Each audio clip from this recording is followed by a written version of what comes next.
सत श्री अकाल। मैं डॉक्टर गज़ल होम्योपैथिक क्लिनिक जैतो विखे प्रैक्टिस कर रही हाँ। मैं आप सब नाल साझा करांगी PCOD ਅਤੇ PCOS बारे।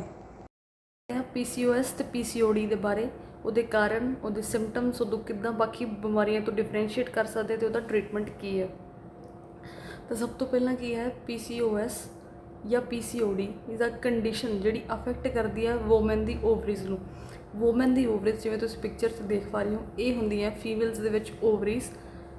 ਅਤੇ ਇਹਨਾਂ ਓਵਰੀਜ਼ ਦੇ ਵਿੱਚ ਦਿੱਕਤ ਆਉਂਦੀ ਹੈ। ਦਿੱਕਤ ਕੀ ਹੁੰਦੀ ਹੈ ਕਿ ਓਵਰੀਜ਼ ਇੱਕ ਰੀਪਰੋਡਕਟਿਵ ਔਰਗਨਸ ਨੇ ਹਿਊਮਨ ਬੋਡੀ ਦਾ, ਫੀਮੇਲ ਬੋਡੀ ਦਾ, ਜਿਹੜੀ ਕਿ ਪ੍ਰੋਡਿਊਸ ਕਰਦੀ ਹੈ, ਪੈਦਾ ਕਰਦੀ ਹੈ ਪ੍ਰੋਜੈਸਟਰੋਨ ਅਤੇ ਐਸਟ੍ਰੋਜਨ ਨਾਮ ਦੇ ਹਾਰਮੋਨ, ਜਿਹੜੇ ਮਦਦ ਕਰਦੇ ਹੈ ਰੈਗੂਲੇਟ ਕਰਨ ਦੇ ਵਿੱਚ ਮੈਂਸਟਰੁਅਲ ਸਾਈਕਲ ਨੂੰ। ਮਾਹਵਾਰੀ ਜਿਹੜੀ ਆਉਂਦੀ ਹੈ ਉਸ ਨੂੰ ਰੈਗੂਲੇਟ ਕਰਦੇ ਆ ਕੌਣ? ਪ੍ਰੋਜੈਸਟਰੋਨ ਅਤੇ ਐਸਟ੍ਰੋਜਨ ਹਾਰਮੋਨ। ਇਹ ਪ੍ਰੋਜੈਸਟਰੋਨ ਅਤੇ ਐਸਟ੍ਰੋਜਨ ਹਾਰਮੋਨ ਬਣਦੇ ਕਿੱਥੇ ਹੈ? ਓਵਰੀਜ਼ ਦੇ ਵਿੱਚ। ਓਵਰੀਜ਼ ਤੁਸੀਂ ਪਿਕਚਰ 'ਚ ਦੇਖ ਪਾ ਰਹੇ ਹੋ, ਇਹਨਾਂ ਨੂੰ ਓਵਰੀਜ਼ ਕਹਿੰਦੇ ਹਨ।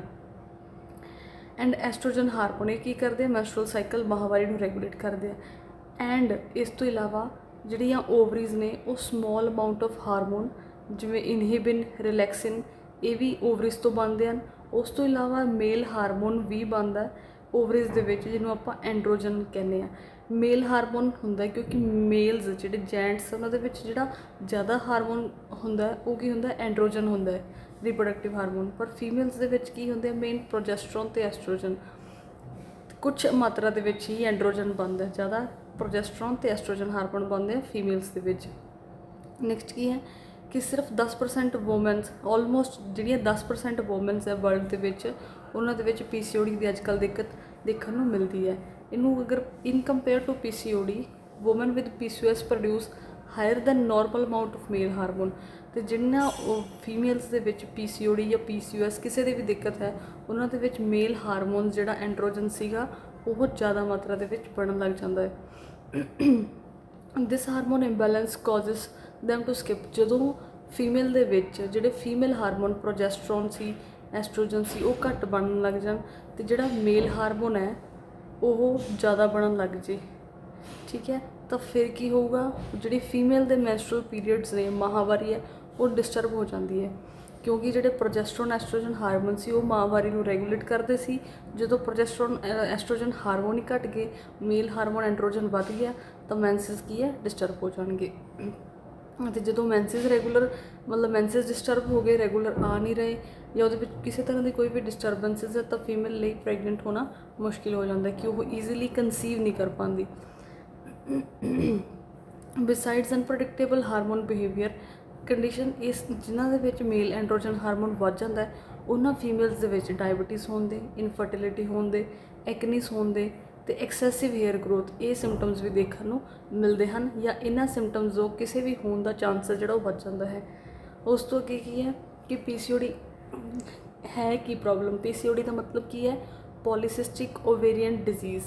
PCOD polycystic ovarian disease.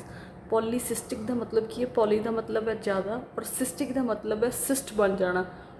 ਓਵੇਰੀਅਨ ਦਾ ਮਤਲਬ ਹੈ ਓਵਰੀਜ਼ ਦੇ ਵਿੱਚ। ਤਾਂ ਪੋਲੀਸਿਸਟਿਕ ਓਵੇਰੀਅਨ ਡਿਜ਼ੀਜ਼ ਦਾ ਮਤਲਬ ਇਨ ਸ਼ਾਰਟ ਕੀ ਹੈ ਕਿ ਓਵਰੀਜ਼ ਦੇ ਵਿੱਚ ਪੋਲੀ ਮਤਲਬ ਮਲਟੀਪਲ, ਓਵਰੀਜ਼ ਦੇ ਵਿੱਚ ਬਹੁਤ ਸਾਰੀਆਂ ਛੋਟੀਆਂ ਛੋਟੀਆਂ ਛੋਟੀਆਂ, ਜਿਵੇਂ ਤੁਸੀਂ ਦੇਖ ਪਾ ਰਹੇ ਹੋ ਪਿਕਚਰ, ਸਿਸਟ ਦੀ ਫਾਰਮੇਸ਼ਨ ਹੋ ਜਾਂਦੀ ਹੈ।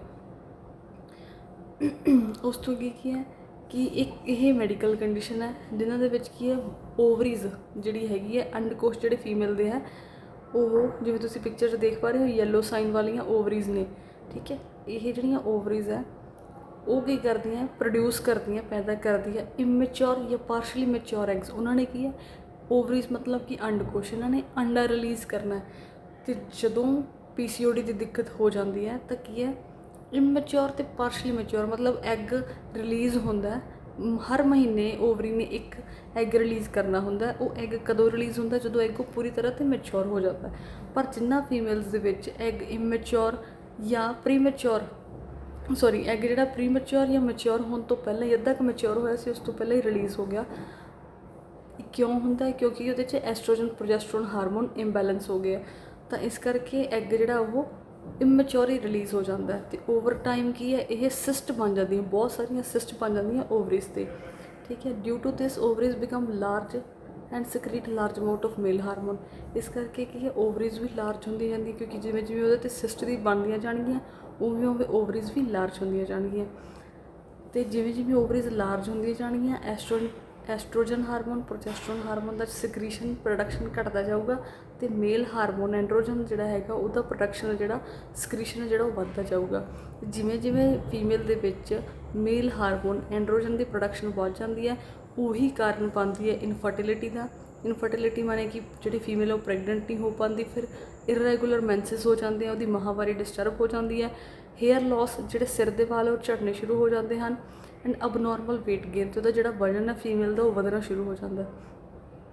PCOD can be controlled by diet and lifestyle modification. ਅਤੇ PCOD ਜਿਹੜੀ ਬਿਮਾਰੀ ਹੈ ਉਹਨੂੰ ਆਪਾਂ ਲਾਈਫ ਸਟਾਈਲ ਦੇ ਵਿੱਚ ਚੇਂਜਿਸ ਕਰਕੇ ਅਤੇ ਡਾਈਟ ਦੇ ਵਿੱਚ ਚੇਂਜਿਸ ਕਰਕੇ ਆਪਾਂ ਠੀਕ ਕਰ ਸਕਦੇ ਹਾਂ।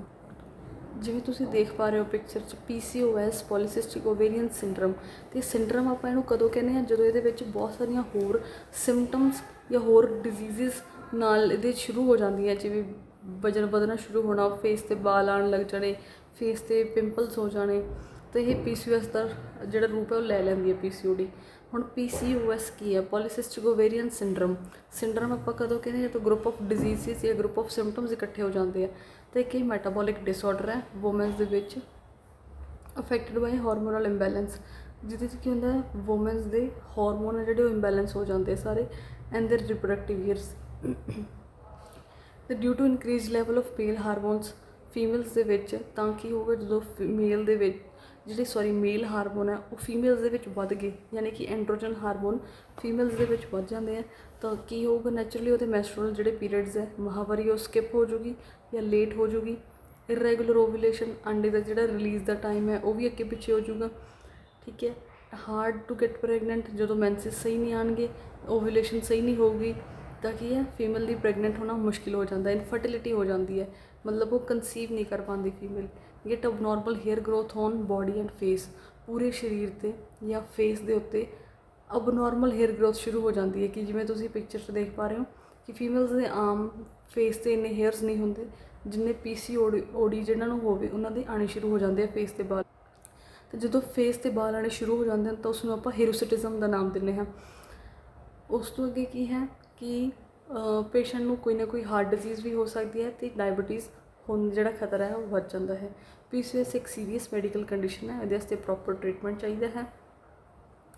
ਉਸ ਤੋਂ ਅੱਗੇ ਕੀ ਹੈ, ਵੂਮਨ ਜਿਨ੍ਹਾਂ ਦੇ ਵਿੱਚ PCOS ਹੈ ਜਾਂ PCOD ਹੈ, ਉਹਨਾਂ ਦੇ ਵਿੱਚ ਗਰੁੱਪ ਆਫ ਸਿੰਮਟਮਸ ਹੋਰ ਆ ਜਾਂਦੇ, ਜਿਵੇਂ ਓਵੇਰੀਅਨ ਸਿਸਟ ਬਣ ਜਾਣਾ, ਮੇਲ ਹਾਰਮੋਨ ਦਾ ਵੱਧ ਜਾਣਾ, ਪੀਰੀਅਡਸ ਦਾ ਇਰੈਗੂਲਰ ਹੋ ਜਾਣਾ। ਠੀਕ ਹੈ ਜੀ। ਉਸ ਤੋਂ ਇਲਾਵਾ ਇਹ ਸਾਰੇ ਸਿੰਮਟਮ ਜਿਵੇਂ ਇਰੈਗੂਲਰ ਮੈਂਸਟਰੂਏਸ਼ਨ, ਕਿ ਮੈਂਸਿਸ ਦੇ ਜਿਹੜੇ ਇਰੈਗੂਲਰ ਹੋ ਜਾਂਦੇ ਆ, ਕਈ ਵਾਰੀ ਸਕਿਪ ਹੋ ਜਾਂਦੇ ਆ, ਜਾਂ ਕਈਆਂ ਦੇ ਵਿੱਚ ਕੰਪਲੀਟਲੀ ਐਬਸੈਂਸ ਆਫ ਮੈਂਸਟਰੂਏਸ਼ਨ, ਕਿ ਮਾਹਵਾਰੀ ਕਿੰਨੇ ਦਿਨ ਕਿੰਨੇ ਮਹੀਨੇ ਆਉਂਦੀ ਨਹੀਂ ਗੀ। ਉਸ ਤੋਂ ਅੱਗੇ ਕੀ ਹੈ, ਕਈਆਂ ਦੇ ਵਿੱਚ ਹੈਵੀ ਮੈਂਸਟਰਲ ਬਲੀਡਿੰਗ, ਕਈਆਂ ਦੇ ਵਿੱਚ ਬਹੁਤ ਜ਼ਿਆਦਾ ਮਾਹਵਾਰੀ ਹੋਣੀ ਸ਼ੁਰੂ ਹੋ ਜਾਂਦੀ ਹੈ। ਫੇਸ ਦੇ ਉੱਤੇ, ਬਾਡੀ ਦੇ ਉੱਤੇ ਬਹੁਤ ਜ਼ਿਆਦਾ ਐਕਸੈਸ ਹੇਅਰ ਗਰੋਥ ਸ਼ੁਰੂ ਹੋ ਜਾਂਦੀ ਹੈ। ਪਿੰਪਲਸ ਯਾਨੀ ਕਿ ਫੁੰਸੀਆਂ ਹੋਣੀਆਂ ਫੇਸ 'ਤੇ, ਚੈਸਟ 'ਤੇ, ਅੱਪਰ ਬੈਕ 'ਤੇ ਸ਼ੁਰੂ ਹੋ ਜਾਂਦੀਆਂ ਹਨ। ਫੀਮੇਲ ਦਾ ਜਿਹੜਾ ਵਜ਼ਨ ਹੈ ਉਹ ਵਧਣਾ ਸ਼ੁਰੂ ਹੋ ਜਾਂਦਾ ਹੈ। ਬਾਲ ਜਿਹੜੇ ਸਿਰ ਦੇ ਉਹ ਝੜਨੇ ਸ਼ੁਰੂ ਹੋ ਜਾਂਦੇ ਹਨ, ਅਤੇ ਸਕਿਨ ਡਾਰਕ ਹੋ ਜਾਂਦੀ ਹੈ। ਹੁਣ ਤੁਸੀਂ ਪਿਕਚਰ 'ਚ ਦੇਖ ਪਾ ਰਹੇ ਹੋ PCOS ਦੇ ਸਿੰਮਟਮ, ਜਿਵੇਂ ਹੇਅਰ ਲੋਸ, ਸਿਰ ਦੇ ਬਾਲ ਝੜਨੇ ਸ਼ੁਰੂ ਹੋ ਜਾਣੇ, ਹਿਰੋਸਿਟਿਜ਼ਮ ਮਤਲਬ ਫੇਸ 'ਤੇ, ਬਾਡੀ 'ਤੇ, ਕਿਤੇ ਹੋਰ ਸਾਰੇ ਸਰੀਰ 'ਤੇ ਬਾਲਾਂ ਦਾ ਉੱਗਣਾ ਸ਼ੁਰੂ ਹੋ ਜਾਣਾ, ਪੈਲਵਿਕ ਰੀਜਨ ਦੇ ਵਿੱਚ ਪੇਨ ਹੁੰਦੀ ਹੈ, ਇਨਫਰਟੀਲਿਟੀ ਕਿ ਫੀਮੇਲ ਪ੍ਰੈਗਨੈਂਟ ਨਹੀਂ ਹੋ ਪਾ ਰਹੀ ਹੁੰਦੀ ਕਿਉਂਕਿ ਉਹਦੇ ਪੀਰੀਅਡਸ ਸਾਰੇ ਡਿਸਟਰਬ ਹੋ ਜਾਂਦੇ ਹਨ, ਓਵਰਵੇਟ ਕਿ ਉਹ ਓਬੈਸਿਟੀ ਵੱਲ ਜਾਣਾ ਸ਼ੁਰੂ ਹੋ ਜਾਂਦੀ ਹੈ, ਵਜ਼ਨ ਉਹਦਾ ਵਧਣਾ ਸ਼ੁਰੂ ਹੋ ਜਾਂਦਾ ਹੈ, ਇਰੈਗੂਲਰ ਪੀਰੀਅਡਸ ਜਾਂ ਤਾਂ ਪੀਰੀਅਡਸ ਮਿਸ ਹੋ ਜਾਂਦੇ ਆ ਜਾਂ ਬਿਲਕੁਲ ਐਬਸੈਂਟ ਹੋ ਜਾਂਦੇ ਹਨ, ਫਟੀਗ ਯਾਨੀ ਕਿ ਸਰੀਰ ਥੱਕਿਆ ਮਹਿਸੂਸ ਕਰਦਾ ਹੈ।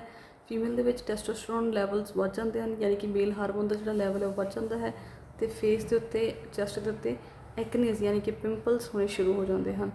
ਤਾਂ ਹੁਣ PCOS ਦਾ ਕਾਰਨ ਕੀ ਹੈ? ਸਭ ਤੋਂ ਪਹਿਲਾਂ ਕਾਰਨ ਹੈ ਐਕਸੈਸ ਆਫ ਇਨਸੂਲਿਨ ਪ੍ਰੋਡਕਸ਼ਨ, ਕਿ ਇਨਸੂਲਿਨ ਇੰਟੋਲਰੈਂਸ ਕਰਕੇ ਵੀ ਰੈਜ਼ਿਸਟੈਂਸ ਕਰਕੇ ਪੇਸ਼ੈਂਟ ਦੇ ਵਿੱਚ ਕੀ ਹੁੰਦਾ ਹੈ, PCOS ਜਾਂ PCOD ਦੀ ਦਿੱਕਤ ਸ਼ੁਰੂ ਹੁੰਦੀ ਹੈ।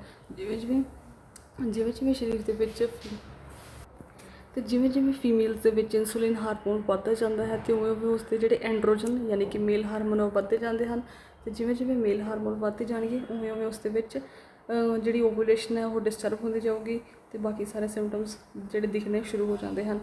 ਐਕਸੈਸ ਆਫ ਐਂਡਰੋਜਨ ਪ੍ਰੋਡਕਸ਼ਨ ਉਹੀ ਕਿ ਮੇਲ ਹਾਰਮੋਨ ਦੀ ਪ੍ਰੋਡਕਸ਼ਨ ਵਧਣ ਨਾਲ ਜਾਂ ਲੋ ਗ੍ਰੇਡ ਇਨਫਲਾਮੇਸ਼ਨ ਦੇ ਨਾਲ ਬਾਡੀ ਵਿੱਚ ਤੇ ਹੈਰੀਡਿਟਰੀ ਵੀ ਹੋ ਸਕਦੀ ਹੈ, ਯਾਨੀ ਕਿ ਇੱਕ ਜਨਰੇਸ਼ਨ ਤੋਂ ਕਿ ਕਿਸੇ ਲੇਡੀ ਦੀ ਮਦਰ ਨੂੰ ਸੀ ਤੇ ਉਸ ਨੂੰ ਵੀ ਅੱਗੇ ਪ੍ਰੋਬਲਮ ਰਹਿਣ ਦੇ ਚਾਂਸਸ ਹੋ ਸਕਦੇ ਹਨ। ਫॉर द PCOD और PCOS you can choose homeopathic medicines. तो जिमें कि होम्योपैथिक मेडिसिन पल्साटिला होगी, सिपिया होगी, कॉस्टिकम होगी, Pulsatilla Q, Ashoka Q, oleum चैक, कोनियम, होर बहुत सारी होम्योपैथिक मेडिसिनस ने।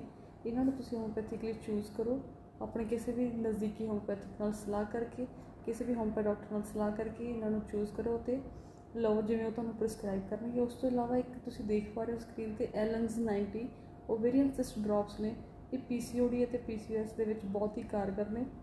ਇਸ ਨੂੰ ਲੈਣ ਦਾ ਤਰੀਕਾ ਹੈ ਕਿ ਇਸਦੇ 10-10 ਡ੍ਰੌਪਸ ਦਿਨ 'ਚ 3 ਵਾਰੀ ਅੱਧੇ ਕੱਪ ਤੋਂ ਘੱਟ ਪਾਣੀ ਲੈ ਕੇ ਉਸ ਦੇ ਵਿੱਚ 3 ਵਾਰੀ 10 ਡ੍ਰੌਪ ਪਾ ਕੇ ਦਿਨ 'ਚ ਲੈਣੇ ਹਨ।